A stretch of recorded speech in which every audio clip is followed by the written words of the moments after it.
హల్లెలూయా. దేవుని వాక్యాన్ని ధ్యానం చేసుకుందాం.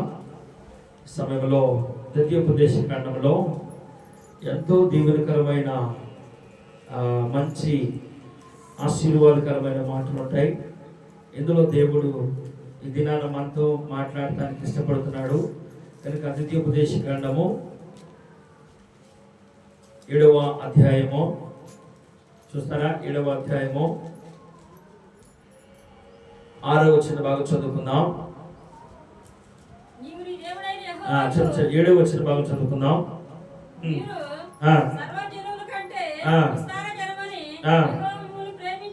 మీరు సర్వజనుల కంటే విస్తారమైన జనమని యెహోవా మిమ్మల్ని ప్రేమించి మిమ్మల్ని ఏర్పరచుకోలేదు. సమస్త జనముల కంటే మీరు లెక్కకు తక్కువే కదా. అయితే యెహోవా మిమ్మల్ని ప్రేమించువాడు గనుక మీ తండ్రులకు చేసిన ప్రమాణమును నెరవేర్చువాడు గనుకను యెహోవా బాహుబలము చేత ఏంటంట మిమ్మల్ని రప్పించిన దాసుల గృహములో ఐగుప్తు రాజైన చేతిలో నుండి మిమ్మల్ని విడిపించాను. చాలా చిన్న ప్రార్థన చేసుకుందామా? పరిశుద్ధుడా, ప్రేమ కలిగిన తండ్రి, దయగలిగిన యేసయ్య నీకు వందనాలయ్యా. ఈ మధ్యాహ్న సమయంలో అల్పులమైన మమ్మల్ని, ఎన్నికలేని మమ్మల్ని మీరు ఎన్నుకొని ఈ రీతిగా ప్రభా నీ సన్నిధిలో ఆనందించే భాగ్యాన్ని మాకు అనుగ్రహించినందుకు వందనాలు ప్రభా. నువ్వు మమ్మల్ని ఇక్కడ పిలవటానికి, నీ సన్నిధిలో మేము ఉండటానికి, నువ్వు మా కొరకు ప్రాణం పెట్టడానికి, నువ్వు మా కొరకు ఈ రీతిగా ఈ మంచి అనుకూలమైన సమయాన్ని, అనుకూలమైన వాతావరణాన్ని, శ్రేష్టమైన జీవితాన్ని, రక్షణను మాకు అనుగ్రహించడానికి మేమేదో గొప్ప జనమని మమ్మల్ని పిలవలేదయ్యా. లోకంలో ఉన్నవారిలో మేము అల్పులమని నువ్వు మమ్మల్ని పిలిచేవేసయ్యా. అయితే నాయనా మా పితరులతో నువ్వు చేసిన ప్రమాణాన్ని బట్టి ప్రభువా, వారికి ఇచ్చిన మాటను బట్టి ప్రభువా, నువ్వు మమ్మల్ని జ్ఞాపకం చేసుకున్నందుకు నీకు వందనాలు యేసయ్యా. నువ్వు మమ్మల్ని జ్ఞాపకం చేసుకున్నందుకు నీకు వందనాలు యేసయ్యా. ఈ సమయంలో అయ్యా నువ్వు మమ్మల్ని జ్ఞాపకం చేసుకున్నావని మేము గుర్తిరిగి నీకు ఇష్టలుగా ఉన్నట్లు మమ్మల్ని బలపరచమని, సహాయం దయచేయమని, నీ గొప్ప మేలులు మేము పొందుకోవడానికి మమ్మల్ని ముందుకు నడిపించమని, నీ నోట నీ శ్రేష్టమైన అమూల్యమైన మాట నా నోట ఉంచి అది చేరి ఉన్న మా అందరి జీవితాలకు దీవెనకరంగా ఉంటూ సహాయం దయచేయమని, గొప్ప రక్షణను బలపరుచుకున్నట్టుకు ఆధారంగా ఉంటూ సహాయం దయచేయమని ఈ సమయాన్ని మీ చేతులుగా చెప్పుకోవచ్చు. యేసు పరిశుద్ధ నామమున స్తుతించి ప్రార్థించి సమయాన్ని మీ చేతులుగా చెప్పుచున్నాం తండ్రి, ఆమేన్. దేవుని నామానికి స్తోత్రం. హల్లెలూయా, హల్లెలూయా. చదువుబడిన వాక్య భాగంలో దేవుడు స్పష్టంగా నాతో చెప్పుచున్న మాట ఏంటంటే, మనమేమి లోకంలో చాలా గొప్పవాళ్ళమని విన్నారా? లోకంలో గొప్పవాళ్ళమని, ఇరుగు పొరుగు వారి కంటే గొప్పవాళ్ళమని, మంచి గొప్ప గోత్రీకులమను, గొప్ప యూరులమను మనల్ని పిలువలా ఏర్పాటు చేసుకోవాలా. దేవుడు ఎన్నికలేని మనల్ని ఏర్పాటు చేసుకున్నాడు. దేవుడు స్వల్ప జనమైన మనల్ని ఏర్పాటు చేసుకున్నాడు. దేవుడు దేన స్థితిలో ఉన్న నిన్ను ఏర్పాటు చేసుకున్నాడు. దేవుడు దరిద్రతలో ఉన్న నిన్ను ఏర్పాటు చేసుకున్నాడు. దేవుడు మరి కొదువులో ఉన్న నిన్ను, కొరతలో ఉన్న నిన్ను, ఆకలి కలిగి ఉన్న నిన్ను, ఆశ కలిగి ఉన్న నిన్ను, తృష్ణ కలిగి ఉన్న నిన్ను దేవుడు ఏర్పాటు చేసుకున్నాడు. దేవుడు ఏర్పాటు చేసుకున్నాడు. ఇది మనం మర్చిపోకూడదు. మొట్టమొదట ఇది మనము మర్చిపోకూడదు. దేవుడు నిన్ను ఎందుకు ఏర్పాటు చేసుకున్నాడు అంటే ఆయన ఉద్దేశం ఏమైందంటే, అక్కడ ఏమన్నా నువ్వేదో పెద్ద గొప్ప జనమని నేను పిలవలేదురా నాయనా, లోకంలో నీవు పెద్ద గొప్ప జనమేమి కాదు, మీరేం జనమంట?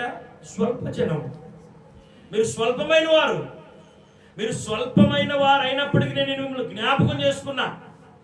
మీ తండ్రులకు ఇచ్చిన, మీ పితరులకు ఇచ్చిన మాటను బట్టి మిమ్మల్ని జ్ఞాపకం చేసుకున్నా. ఎందుకు జ్ఞాపకం చేసుకున్నా అంటే, లోకములో బలమైన జనముగా మిమ్మల్ని మార్చాలని, శక్తివంతమైన వారిగా మిమ్మల్ని మార్చాలని. మీరు ఏ స్థితిలో దీనులుగా ఉన్నారు, ఏ స్థితిలో పొదువుగా ఉన్నారు, ఏ స్థితిలో లేమిగా ఉన్నారు, ఏ స్థితిలో మరి తక్కువ వారిగా మీరు కనపడుతున్నారు, ఆ స్థితిలో మిమ్మల్ని ఎక్కడ పడిపోయారో, లేదా ఎక్కడ జారిపోయారో, లేదా ఎక్కడ మీరు దీనులుగా ఉన్నారో అక్కడ మిమ్మల్ని లేవనెత్తాలనే ఉద్దేశం నాది అని ప్రభు చెప్తున్నాడు. చెప్పలు తినమవుతామా? హల్లెలూయా, హల్లెలూయా. ఆర్థికంగా మనం కొద్ది వారం ఉండొచ్చు, మన చుట్టుపక్కల జనం కంటే. దాంపత్యపరంగా మనం కొద్ది వారం ఉండొచ్చు. ప్రతి విషయంలో కూడా నువ్వు స్వల్పమైన దానివైతేనే ప్రభువు నిన్ను పిలుచుకున్నాడంట. అర్థమవుతుందా? మీరు స్వల్పమైన వాళ్ళు, మనం ఏమైనామంట? స్వల్పమైన. అయితే దేవుడు మనల్ని ఏ విధంగా చేయాలనుకున్నాడు అంటే గొప్ప జనముగా చేయాలనుకున్నాడు. ఆయన గొప్ప జనముగా చేయాలనుకున్నాడు. 6వ అధ్యాయంలో 18వ వాక్యం చదువుకుందామా? 6:18 ద్వితీయోపదేశకాండము.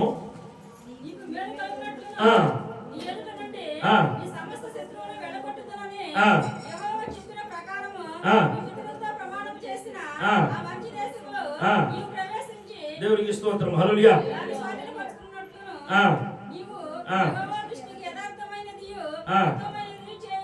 ఈ రెండు ఈ వచనంలో మీరు చదువుకున్న చోట యథార్థమైనది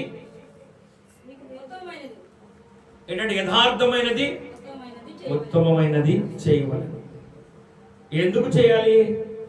మనకు మేలు కలగాలంటే అక్కడ ఆ వచనంలో ఏం రాయబడిందంటే నీకు మేలు కలుగునట్లు, నీకు మేలు కలుగునట్లు నీవు ఉత్తమమైన దానిని, యథార్థమైన దానిని చేయాలి. యథార్థంగా మాట్లాడాల, యథార్థంగా ఆలోచించాల. యథార్థంగా మనం ఉంటే దేవుని సన్నిధిలో నీతిమంతులకు కలుగు ఆపదలు అనేకములు, వాటన్నిటిలో నుంచి ఆయనే వారిని తప్పించు కదా. యథార్థవంతులకు కలుగు అనేకములు, అనేక రీతులుగా వచ్చిన కష్టం, అనేక రీతులుగా వచ్చిన ఇబ్బందులు, అనేక రీతులుగా వచ్చిన ప్రభు చెప్పేది ఏంటంటే యథార్థత నీ దగ్గర ఉంటే. రెండో మాట ఏమన్నాడు? ఉత్తమమైన జీవితం నీ దగ్గర ఉంటే, నువ్వు ఉన్న దాంట్లో ఉత్తమముగా నువ్వు బ్రతికితే దేవుడు నేనేమన్నాడంటే చక్కగా ఆయన ఏమన్నాడు, నిన్ను గొప్ప బలమైన జనముగా నిన్ను నీకు మేలు కలుగునట్లు నేను సమృద్ధిని ఇస్తాను అంటే. నీవు మేలు పొందుకున్నావు, ఇప్పటికే మేలు పొందుకున్నావు. అదే అధ్యాయంలో 24వ వచనం చదువుదామా? 24వ వచనం చదువుదామా? 24వ వచనం. ఇందాకలో మేలు అన్నాడు కదా. యథార్థత, ఉత్తమము మన జీవితంలో ఉంటే, మన జీవన శైలిలో ఉంటే, మన మాటలో ఉంటే, మన ఆలోచన విధానంలో ఉంటే, యథార్థత మనం కోల్పోకుండా ఉండటం వలన మనకు మేలు కలుగుతుంట. రెండో మాట ఏమన్నంటే మనకు నిత్యము మేలు కలుగునట్లు, ప్రతిరోజు మేలు కలుగునట్లు. మనం మనుషులకి ఎవరికైనా ఒక మేలు చేస్తే మన ఉద్దేశం ఏంటంటే ఒకసారి మేలు చేస్తాం, చచ్చిందా గుర్తుపెట్టుకోమని చెబుతాం. అనుకుంటా. నాకు ఒక ముసలాం తెలుసు, మా ఊరే. ఆమె చిన్నప్పుడు ఒక పెళ్లి సంబంధం చూసిందంట. పెళ్లి సంబంధం చూస్తే వాళ్ళు పెళ్లి చేసుకున్న వాళ్ళు ఆశీర్వాదకరంగా ఉన్నారంట, దీవెనకరంగా ఉన్నారంట. ఆమె ఇప్పుడు రోజు కనపడినప్పుడు అంటది, సోది చెప్తా ఉంటది, నేను మేలు చేశాను. నీవు ఒకరికి ఏదో సంబంధం చేసి మెయిల్ చేస్తే నీకు 8 మంది పిల్లలు, నీకు మెయిల్ చేసిన వాళ్ళు ఎంతమంది ఉన్నారు? వాళ్ళందరూ జ్ఞాపకం చేసుకున్నావా? చెప్పాలి. అర్థమవుతుందా? మనుషులు ఎలాంటి వాళ్ళు అంటే ఏదో ఒక మెయిల్ చేసి జీవితాంతం గుర్తుపెట్టుకోరా, జీవితాంతం నాకు దాసుడు అయి ఉండరా అనుకుంటాం. మీకు అర్థమైందా? అర్థమైన చెప్పబడి జరగబడతామా? హల్లెలూయా, హల్లెలూయా. జీవితంలో నేనేం చేస్తామంటే ఒక వ్యక్తికి చిన్న మేలు చేసి వాని ఎడల మనం ఏం కోరుకుంటామంటే కృతజ్ఞత కోరుకుంటాం. కృతజ్ఞత కూడా ఏ విధంగా కోరుకుంటామన్నా, వాడు బ్రతుకున్నంత కాలం మనకు లోబడి ఉండాలని కోరుకుంటాం. చాలా మంది ఇలాంటి వైఖరి కలిగిన మనుషులు కదా. కానీ దేవుడు ఏమన్నాడు తెలుసా? అక్కడ చక్కని మాట, నీకు మేలు కలగాలని ఆయన ఉద్దేశం. ఎప్పుడో ఒకసారి మేలు కాదు, నిత్యము నీకు మేలు కలగాలని ఆయన. నీ ఒక మేలు చేసే మానవులుగా ఎవరికన్నా ఏదైనా చిన్న మేలు చేస్తే అతను నీకు కృతజ్ఞతగా ఉండాలి, నీకు లోబడి ఉండాలి, లేదా అతను నీకు అనుకూలంగా ఉండాలి, అనుకూలమైన మాటలు, అనుకూలమైన వైఖరి కలిగి ఉండాలని మనం అనుకుంటామే. దేవుడు నీకు నిత్యము మేలు చేస్తుంటే ఆయన అనుకోడా నీవు అనుకూలంగా ఉండాలని, ఆయన అనుకోడా నేను అంత మేలు నిత్యము ఆయన ద్వారా మేలు పొందుకుంటున్నా మనము ఆయన కృతజ్ఞత కలిగి ఉండాలని ఆయన అనుకోడా? చెప్పాలి. అర్థమవుతుందా? ఆయన ఒకరోజు మేలు చేసి మన జీవితాంతం ఎవడైతే మన ద్వారా మేలు పొందుకున్నాడో వాడు మనకి జీవితాంతం తోడు, అంటే మనకు కృతజ్ఞతగా ఉండాలి, లోబడి ఉండాలి, మనం చెప్పింది తినాలి. ఏదైనా చెప్పింది తినకపోతే మనం ఏమంటామంటే అరే మనం ఎంత మేలు చేసే వాడు మర్చిపోయాడు, ఇలా చెప్పుకుంటాం కదా. ఒకరోజు మేలు చేసే జీవితాంతం వాని ఎదుట నువ్వు వాడిని నీకు లోబడాలనుకుంటే నీకు రోజు మేలు చేసే ఆయన ఏమనుకోవాలా? ఉదయకాల సమయంలో నేడు సజీవురాలుగా మనం లేచి నిలబడి మన కుటుంబానికి మంచి ఆహారాన్ని సిద్ధపరుస్తున్నాం అంటే ఆయన చేసిన మేలే కదా. చెప్పాలా? ఈరోజు మంచి పనికెళ్ళి ₹1 తెచ్చుకొని ఈరోజు కూలికెళ్ళి ఒక 500 కూలి తెచ్చుకున్నామంటే అది ఆయన చేసిన మేలే కదా. అంటే ప్రతిరోజు నీకు ఆయన చేసే మేలుకు నీవెలా ఉండాలి ప్రభు సన్నిధిలో? చదువుదామా మాట ఒకసారి 24 వచ్చి చదువుదామా? నీకు నాకు నిత్యము మేలు కలుగుటకై యెహోవా నేటి వలె మనల్ని బ్రతికించినట్లు మన దేవుడైన యెహోవాకు భయపడి ఆయన కట్టడలను ఆయన యొక్క ఆజ్ఞలను గైకొనవలెనని మనకు ఆజ్ఞాపించారు. ఒక మాటే దేవుడు ఏమంటలా, నువ్వు ఒకరోజు మేలు చేసావు, జీవితాంతం నాకు లోబడి ఉండాలంటావు. మంచిదే, నువ్వు మేలు చేస్తావు కాబట్టి అడుగుతున్నావు. రోజు మేలు చేస్తున్నా, నిత్యము మేలు చేస్తున్నా, ప్రతి క్షణం నిన్ను తన తల్లి నిన్ను మర్చినా కానీ తండ్రి నిన్ను మర్చినా కానీ పక్షి తన రెక్కల కింద తన పిల్లలను భద్రపరుచుకున్నట్లు ఆయన నిన్ను భద్రపరుచుకుంటూ ఉంటే ఏ ఆపద రాకోకుండా ఎన్ని ఆపదలు వచ్చినా నిన్ను సురక్షితంగా ఆయన కాపాడుకుంటూ ఉంటే ఆయన చేసే మేలులకు నువ్వెంత కృతజ్ఞత కలిగి ఉండాలా? ఎంత భయపడాలా ఆయనకి కదా. మన జీవన విధానంలో మనం కోరుకునేది ఏంటంటే విశ్వాసులు, క్రైస్తవ సమాజం లేదా మనుషులందరూ కూడా ఒక వ్యసనంలో ఉండిపోయారు. మనుషులందరూ ఒక తెలియని మత్తులో, ఒక తెలియని వ్యసనంలో ఉన్నారు. మనందరం కూడా అందులో బాగా కూరిపోయి ఉన్నాం. అదేంటి తెలుసా? దీవెన, ఆశీర్వాదం, దీవెన, ఆశీర్వాదం, మేలు. ఈ మత్తు మనకి ఏ విధంగా ఉందంటే, మనం నోరు తెరిస్తే, మోకరిస్తే ప్రభువా నన్ను దీవించు, ప్రభువా నన్ను దీవించు, ప్రభువా నన్ను దీవించు. తాగుబోతాడు చూసి మనం రే నాయన తాగబోక చెడిపోతాం అంటారు చూసావా? అట్లాగా నోరు తెరిస్తే నన్ను దీవించు, నన్ను దీవించు, నన్ను దీవించు, నాకు మేలు చేయి, నాకు మేలు చేయి, నాకు మేలు చేయి. ఈ మత్తులోనే ఉండిపోయాం. దేవుడు నువ్వు అడిగినా మేలు చేస్తాడు, అడగపోయినా మేలు చేస్తాడు. చేస్తాడా చేయడా? చెప్పండి, చేస్తాడా చేయడా? నువ్వు ఒక వరం అడిగేవేమో, దేవుని దగ్గర ఒక వరం అడుగుతున్నావేమో, కానీ నీకు తెలియకోకుండా ఎన్ని మేలులు ప్రభు నీకు చేస్తున్నాడు. అర్థమవుతుందా? ఉదాహరణకు నేను ఒక ఉద్యోగం అడిగాను. ఈ ఉద్యోగం చేయడానికి ఆయన నాకు సామర్థ్యాన్ని, మొదట చదువులు, ఆరోగ్యములు కదా. ఉద్యోగం రావాలంటే ఎట్లా వచ్చింది? ఇవన్నీ సమకూర్చుకుంటూ వస్తేనే కదా. ఉద్యోగానికి తగిన సామర్థ్యం నాలో ఉంటేనే కదా. నీకు ఆ ఉద్యోగానికి తగిన సామర్థ్యాన్ని దేవుడు నింపడానికి ఎన్ని వేలు చేశాడు, మర్చిపోతున్నా కదా. కాబట్టి మనుషులమైన మన ఎడల ప్రభుకున్న ఆ ఆలోచన ఏంటంటే, నేను నీకు మేలు చేశాను, మంచిది, సంతోషం. నేను ఎలా మేలు చేయాలనుకున్నానంటే, ఒక మేలు చేసి నేను అలా ఉండిపోదలుచుకోలేదు. నీకోసం నిత్యము నూతనమైన మేలులు నేను దాచి ఉంచాను. నూతనమైన మేలుల చేత నిన్ను తృప్తిపరుస్తా. నూతనమైన మేలులతో నిన్ను తృప్తిపరుస్తా. దేవుడు 2025 సంవత్సరంలో ఎన్నో మేలులు చేశాడు ప్రభు మనకి. ఈ సమయంలో ఒక చిన్న మాట ప్రభు అడుగుతున్నాడు. ఇన్ని మేలులు చేశాను కదా, నిత్యము నీకు మేలులు చేశాను కదా, నిత్యము మంచి ఆరోగ్యాన్ని ఇచ్చాను కదా, నీ పనిలో నీకు సహాయంగా ఉన్నాను కదా, నీ ఆర్థిక పరిస్థితుల్లో సహాయంగా ఉన్నాను కదా, ఆరోగ్య పరిస్థితుల్లో సహాయంగా ఉన్నాను కదా, నువ్వెందరి కోసం ప్రార్థన చేస్తే వారందరూ నీకు జ్ఞాపకం చేసుకున్నాను కదా, నీ ప్రార్థన ఆలకించేవాడు నేను కదా. ఈ 2025లో జనవరి 1వ తారీఖు నుంచి ఈ నవంబరు 30వ తారీఖు వరకు ఎన్ని మేలు చేశాను లెక్కించగలవా? లెక్కించాలి. అయితే ఈ రోజు వరకు చేసిన మేలుల కొరకు నువ్వు నాకు ఏమిచ్చా అని అడిగితే మనం ఏమన్నా ఆయన దగ్గర సమాధానం చెప్పగలమా? చెప్పాలా?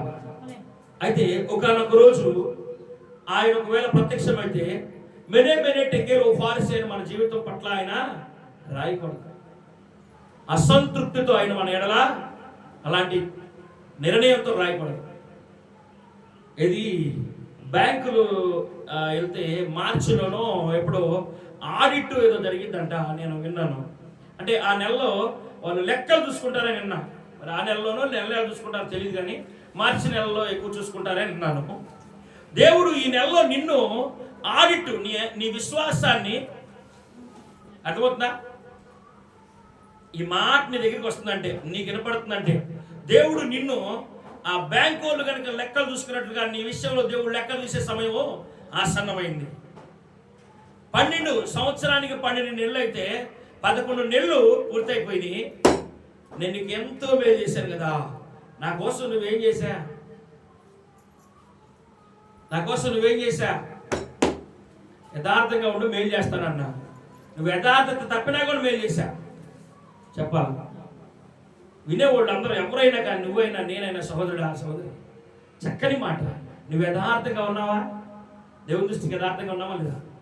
మనం యథార్థత కోల్పోయినా కానీ దేవుడు నిన్ను విడిచిపెట్ల, నన్ను విడిచిపెట్ల. దేవునికి ఎంత ప్రేమ ఉంది నా ఎడల, నీ ఎడల. అయితే ఒకానొక సమయాన ఆయన సహనం దాటిపోయినాక, ఆ సమయం దాటిపోయినాక ఆయన నీ దగ్గరకు వచ్చి మెనే టెకేలో ఫారిస్ అని రాస్తే మనం ఏమైపోదాము? కనుక మన ముందుంచబడిన ఈ డిసెంబర్ నెల ఏదైతే ఉందో, ఈ నెలలో అందరూ కూడా మరి 31st రోజు ఆయన నూతన సంవత్సరం ప్రవేశించినప్పుడు, మరొక 26వ సంవత్సరంలో ప్రవేశించినప్పుడు మనకి ఏ వాగ్దానం ఇస్తాడా అని ఎదురు చూస్తూ ఉంటారు. అయితే ఆ వాగ్దానాన్ని పొందుకునేటప్పుడు తగిన జీవితం నీ దగ్గర ఉందా? భలా మంచి దాసురాలా, భలా మంచి దాసుడా, నీ భక్తి జీవితంలో నన్ను మెప్పించుతీవని ఆయన నీ ఎడల అనగలడా? నీ విశ్వాస యాత్రలో నన్ను సంతోషపరిచితివని ఆయన అనగలడా? ఆయన అనే విధంగా నీ విశ్వాస యాత్ర, నీ విశ్వాస జీవితము, నీ భక్తి జీవితము ఉందా? అంటే ఇక్కడ దేవుడు చెప్పే మాట ఏంటంటే, పరిశీలన. ఎవరో నిన్ను పరిశీలన చేయరు, నిన్ను నువ్వు పరిశీలన చేసుకోవడమే. పరిశుద్ధాత్మ నీతో మాట్లాడినప్పుడు నిన్ను పరిశీలన చేసుకోవడమే అంతే.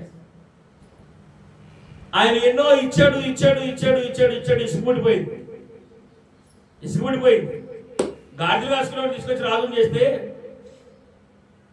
రాజ్యాన్ని ఇచ్చి, రాజులకు కలిగే సుఖభోగాలను ఇచ్చి, మంచి మంచి కోటలు ఇచ్చి, ఎంతో భయంకరమైన విస్తారమైన ఆస్తిని, సంపదను, పేరును, ప్రత్యేకతను ఇచ్చిన దేవుని యొక్క చేతిలో ఉండవలసిన సౌలు దేవుని విసర్జించేశాడు. నమ్మకంగా లేడు. దైవజనుడు అతని కోసం ప్రార్థన చేసినంత కాలం బాగానే ఎట్లా కొట్లా డొలించుకుంటూ వచ్చాడు. ఆ దైవజనుడు సమయం దాటిపోయినాక అతను అన్ని కూడా లెక్క చూశాడు. ప్రభు చూశాడా? చెప్పాలా? లెక్క చూశాడా? చూడలేదా? లెక్క చూస్తాడు, జాగ్రత్త. ఈ మధ్యాహ్న సమయంలో ప్రభు నిన్ను లెక్క చూస్తాడు, జాగ్రత్త. ఆయన నీ ఉద్దేశం, ఆయన పట్ల, ఆయనకి నీ ఎడల ఉన్న ఉద్దేశం ఏంటంటే నీకు మేలు చేయాలని, నీకు మేలు చేయాలని. ఏదో ఒకరోజు మేలు చేసి జీవితాంతం నిన్ను కృతజ్ఞతగా ఉండమని చెప్తారా? ప్రతిరోజు నీకు మేలు చేయడానికి ఆయన సిద్ధంగా ఉన్నాడు. ప్రతిరోజు నీ జీవితంలో అనేకమైన మేలులతో నిన్ను దేవుడు తృప్తిపరిచేవాడిగా ఉన్నాడు.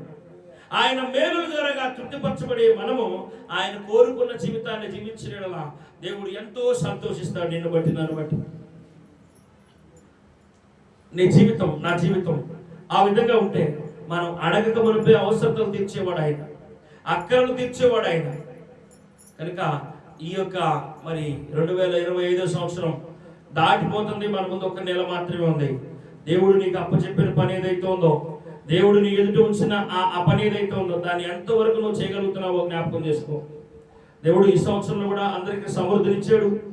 ఆర్థికంగా, ఆత్మీయంగా, వ్యవసాయ పరంగా అన్ని విషయాలు సమృద్ధినిచ్చాడు. ఆయన ఏమి ఎక్కడ కూడా ఆయన కొరస చేసుకోలేదు. ఆయన ఒకవేళ మన క్రియలో ఒకవేళ ఆయనకి ఇష్టంగా లేకపోయినా కూడా కొరస చేసుకోకుండా ఆయన న్యాయం చేస్తూనే ఉన్నాడు కదా. అన్ని సమృద్ధి అయిపోయినాయి కదా.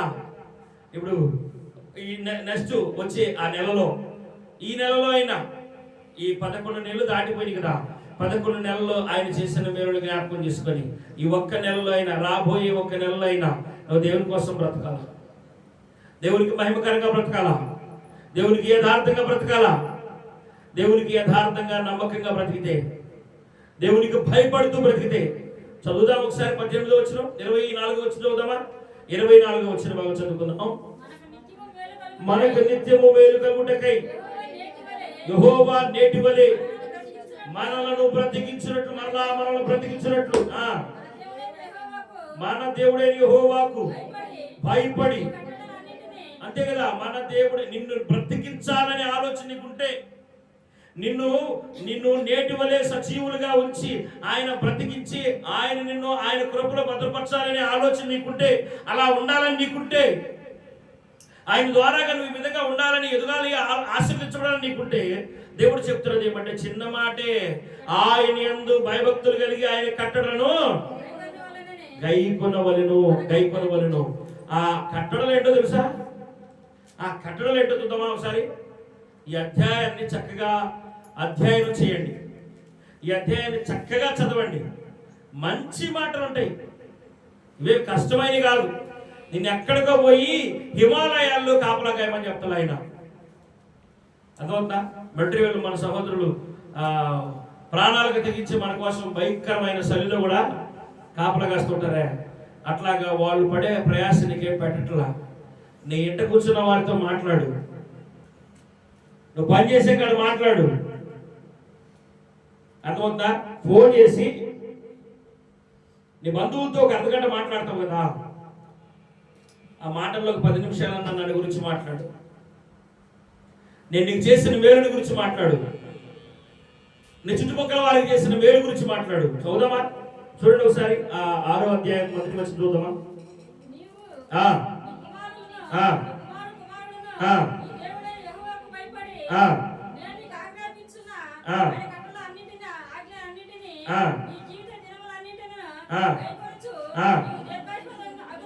నీవు దీర్ఘాయుష్మంతుడు వగినట్లు నీవు మాత్రం సుమి, నీవును నీ కుమారులు దీర్ఘాయుష్మంతుడు వగినట్లు. అక్కడ ఉందా లేదా ఆ 10వ వచనంలో? నీవును నీ కుమారులు దేవుడే నీ దేవుడైన యెహోవా భయపడి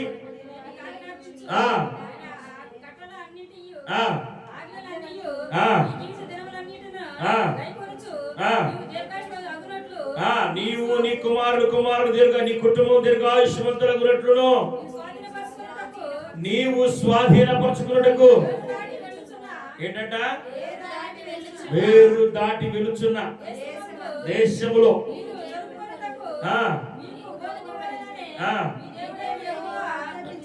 దేవునికి స్తోత్రం కలుగుగాక. హల్లెలూయా, హల్లెలూయా. ఎంత గొప్ప దీవెన. ఇంకా కొంచెం ముందుకెళ్ళండి, చదవండి. ఇప్పుడు కాదు, ఇంటికి పోయినా చదువుకోండి. ఆ రాయబడిన మాట ఏంటంటే, నీ ఇంటికి కూర్చున్న వారితో నువ్వు మాట్లాడు. ఏం మాట్లాడాలా? చీర బాగుంది, ఎక్కడ కొన్నావు? ఇంకా ముక్కు పొడకు బాగుంది, ఎక్కడ కొన్నావు? గాజులు బాగున్నాయి, ఎక్కడ కొన్నావు? చెప్పాలా? మరి మీ చెవులు బలి బండిరా, ఏం పిండేసా, ఎక్కడ ఎరువులు కొన్నా? ఈ కాదు ఇటు వల్ల ప్రయోజనం లేదు. ప్రయోజనమా? అస్సలు లేదు. దేవుడు వాటిని గురించి మాట్లాడమంటలా. బయటికి పోయినాక ద్వితీయోపదేశకాండం 6వ అధ్యాయం చదువుకోండి. ఈ అధ్యాయంలో చెప్తున్నాడు, నీ కుమారులకు చెప్పు, నీవింత ఆశీర్వాదానికి కారణం నేను నిన్ను ఆశీర్వదించానని చెప్పు. దేవుడు నన్ను ఆశీర్వదించాడని చెప్పు. నేనేమి గొప్ప బలమైన జనం అయితే దేవుడు నన్ను ఆశీర్వదించలా, స్వల్పమైన జనం అయితే నన్ను ఆశీర్వదించాడు. నా కుటుంబంలో, నా అన్నదమ్ముల్లో నేనేదో పెద్ద వీరునైతే దేవుడు నన్ను ఈ స్థితిలో ఉంచను. ఒకప్పుడు ఒకనాడు నా కుటుంబంలో, నా అన్నదమ్ముల్లో నేను తీసివేసినవాడిని, నా అక్క చెల్లెల్లో తీసివేసిన దాన్ని, నేను స్వల్పమైన దాన్ని, నేను ఎన్నికలేని దాన్ని, నేను ఎన్నికలేని వాడిని, ఎన్నికలేని నా కుటుంబాన్ని, ఆర్థికంగా బలహీనమైన నా కుటుంబాన్ని, ఆరోగ్యపరంగా బలహీనమైన నా కుటుంబాన్ని, ఉద్యోగపరంగా బలహీనమైన నా కుటుంబాన్ని, అన్ని విషయాల్లో బలహీనమైన నా కుటుంబాన్ని నేడు ఈ రీతిగా ఉండటానికి గల కారణం నా దేవుడు నన్ను ఈ రీతిగా నిలబెట్టాడు అని బిడ్డలకు చెప్పు. వారు గుర్తుపెట్టుకుంటారు. అక్కడ చెప్తున్నాడు ఆ విధంగా చెప్పమని. నీ ఇంట కూర్చున్న వారికి చెప్పు, నీ ఇంట కూర్చున్న వారికి చెప్పు. నువ్వు పని చేసేటప్పుడు చెప్పు, నువ్వు నడిచేటప్పుడు చెప్పు. ఈ విధమైన పని, ఈ విధమైన కట్టడ నీకు నిత్యము మేలు కలగాలంటే, ఆ మేలు శాశ్వతంగా నిలిచిపోవాలంటే, ఆయన చేసే మేలు శాశ్వతంగా నీకు నిలిచిపోవాలి అంటే, ఆ దీవెన నిలిచిపోవాలి అంటే, ఆశీర్వాదం నిలిచిపోవాలి అంటే, ఎన్నిక లేని నన్ను ఈరోజు ఈ స్థాయిలో దేవుడు నన్ను ఉంచాడు. ఆయన కృపను నన్ను జ్ఞాపకం చేసుకున్నాడు. ఆయన ప్రేమను బట్టి, ఆయన ఉచితమైన కృపను బట్టి నేను ఈ రీతిగా బలపరచబడ్డాను. నేను అడిగిన ఒక ఈవే అడిగితేనే, కానీ అనేకమైన ఈవులు నాకైనా అనుగ్రహించాడు. జ్ఞానం ఇస్తే చాలయ్యా అంటే, జ్ఞానం ఒకటే ఇచ్చాడా? ఘనతయు ఐశ్వర్యమును పేరు ప్రత్యేకతలను భూమి మీద అసలు అలాంటి జ్ఞానవంతులు లేకోకుండా దేవుడు ఆశీర్వదించాడు. మనం అడిగేది ఒకటే, ప్రభు ఇచ్చేది అనేకం.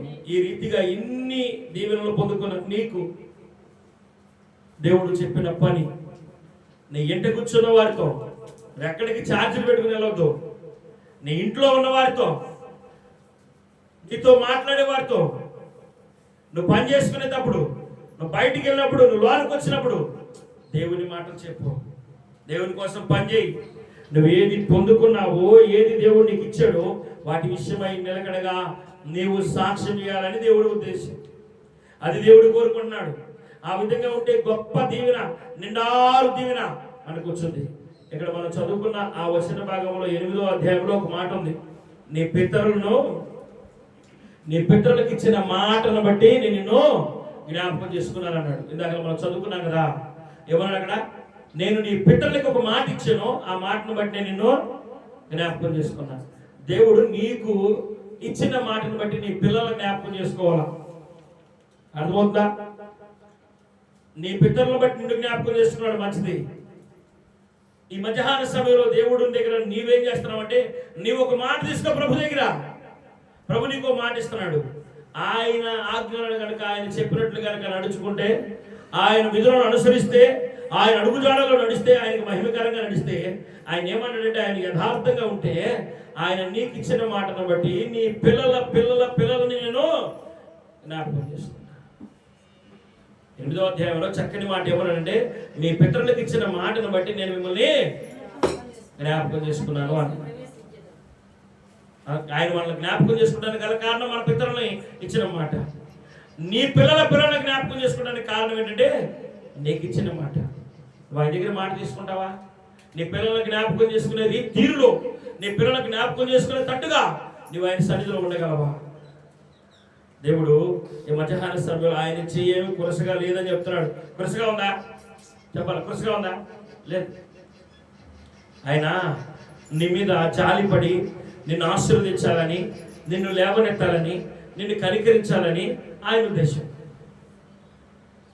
మనం ఎప్పుడు తరచుగా జ్ఞాపకం చేసుకునే మన పితరుడు 38 సంవత్సరాలుగా ఎవరు పట్టించుకొని ఎన్నిక లేని గొర్రెల ద్వారం దగ్గర ఉన్న, ఎక్కడంట? గొర్రెల ద్వారం దగ్గర ఉన్న బెతస్దా కొరియర్ దగ్గర ఉన్న దీనుడిని జ్ఞాపకం చేసుకున్నాడంట.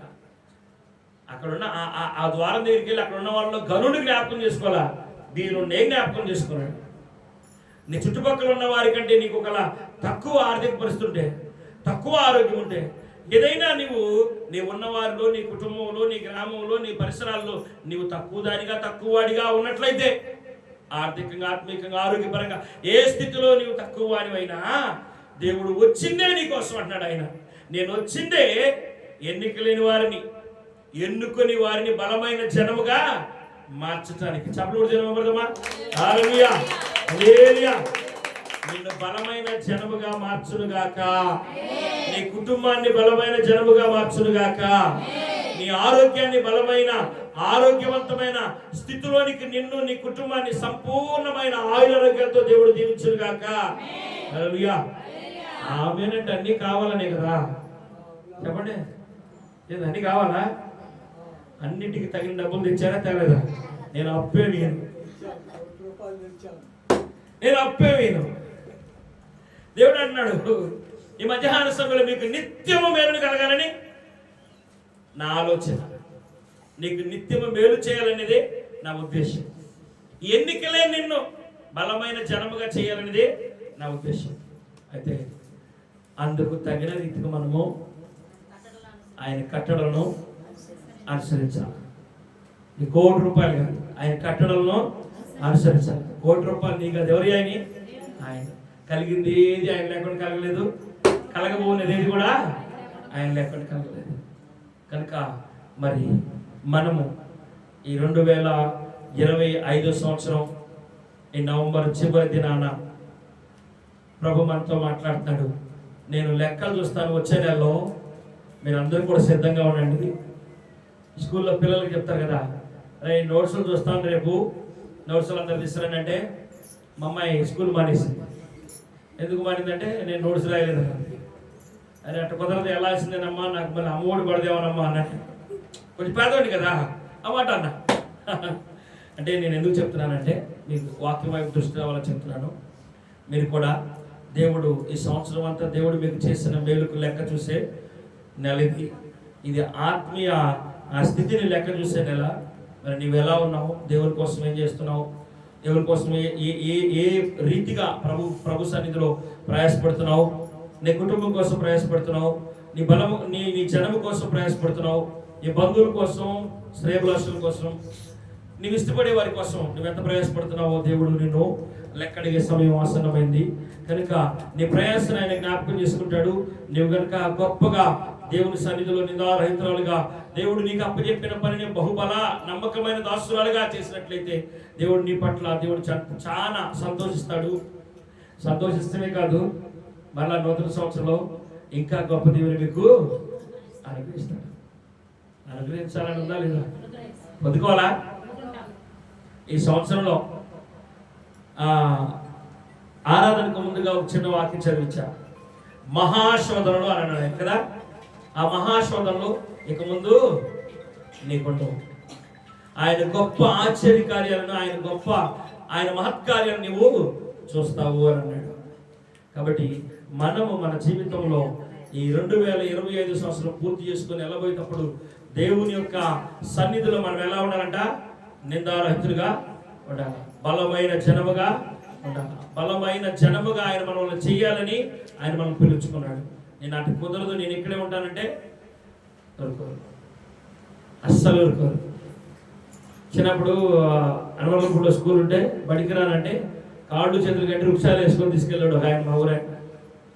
అయినా కానీ అటు పరిగెత్తి ఇటు పరిగెత్తి తప్పుకున్నవాడు ఏం గొడ్లు కాసుకుంటున్నాడు, జాగ్రత్తగా చదువుకున్నాడు ఉద్యోగం చేసుకున్నాడు. అట్లాగే దేవుని వాక్యాన్ని జాగ్రత్తగా విని ఆయన కట్టలను అనుసరిస్తే మన గొప్ప మేలు మనకు మాత్రమే కాదు. నువ్వు ఉద్యోగం చేసుకుంటే ఎవరు సంతోషంగా ఉంటారు? నీ పిల్లలు సంతోషంగా ఉంటారు, సమృద్ధిగా ఉంటారు. నువ్వు దేవునికి లోబడితే, దేవుని వాక్యం అంటే నీ పిల్లలు సమృద్ధిగా ఉంటారు. నీకు వచ్చే మేలు అంటే నీవు దేవుని సన్నిధిలో ఉన్నదాన్ని బట్టి, దేవుడు నీకు ఇచ్చేదాన్ని బట్టి నీ పిల్లలు సమృద్ధిగా ఉంటారు. కాబట్టి అట్టి సమృద్ధి దేవుడు నిండాలుగా మన కుటుంబాలకు దయచేయుగాక. హల్లెలూయా, హల్లెలూయా. ఒక్క మాట మరలా చెప్తా, జాగ్రత్తగా జ్ఞాపకం చేసుకునండి.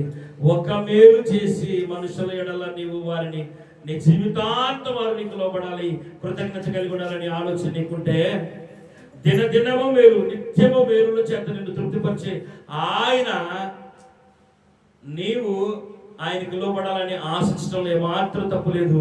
కనుక ఏ విషయములో ఆయనకు నువ్వు కృతజ్ఞత కలిగి లేవో ఆ విషయంలో ప్రభు దగ్గర ఈ యొక్క మధ్యాహ్న సమయంలో, ఉదయకాల సమయంలో మొరపెట్టి ప్రభు సన్నిధిలో నిన్ను నువ్వు సంపరీక్ష చేసుకుని దేవునికి ప్రీతికరముగా మారుదుగాక.